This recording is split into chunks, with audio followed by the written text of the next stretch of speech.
Hu 380 D10.38-40 engine. Timing mark position lang ang gagawin ko dito ngayon mga boss. Bali, ipapakita ko lang dito ang mga timing mark nito. Kasalukuyan pa namin tong binabaklas ngayon mga boss. For general overhauling tong makinang to. At dito ay nakatap tong kanyang number 1 piston. At susunod dito tayo sa kanyang flywheel. At dyan sa kanyang flywheel, meron diyang nakasulat na 0 at saka T. Itatapat lang yan dito sa kanyang gilid ng bill housing. Pagka tinanggal yung flywheel, ito. Dito siya nakatapat mga boss. Bali ganito yung forma niya mga boss.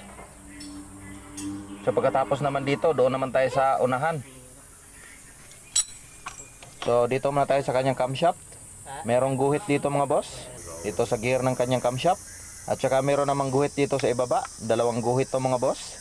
Itong isang guhit sa may gear. Nakatapat naman to sa dalawang guhit sa ibaba. Bali sa gitna siya mga boss. At dito tayo sa kanyang idler gear. Meron din tong isang guhit. Itong guhit na to mga boss. Nakatapat to sa letter V ng kanyang gear mga boss. Ayan. Lipat na naman tayo dito sa kanyang injection pump o fuel high pressure pump. Merong isang guhit dito sa kanyang cover. At saka meron ding isang guhit doon sa kanyang gear. So itatapat lang natin yan. So yan na lahat ang kanyang timing mark position mga boss. Ipapakita ko rin dito mga boss sa pagbaklas namin ng main bearing nito. Medyo butas talaga yung bulsa ng may-ari nito mga boss. I-upload ko na lang ang full video nito mga boss kapag dumating na yung mga parts na pinabili namin dito. Salamat sa panonood mga boss.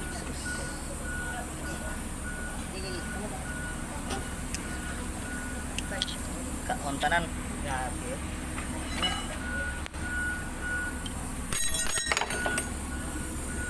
Just luya. Ini gitu ya.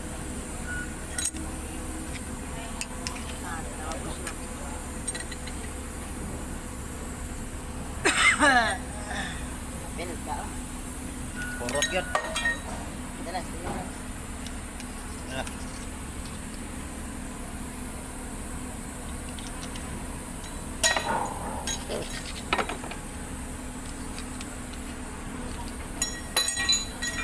Pusle. Buat kita na. Ano? Kurot yun. Tama. Teka. Dale, dale.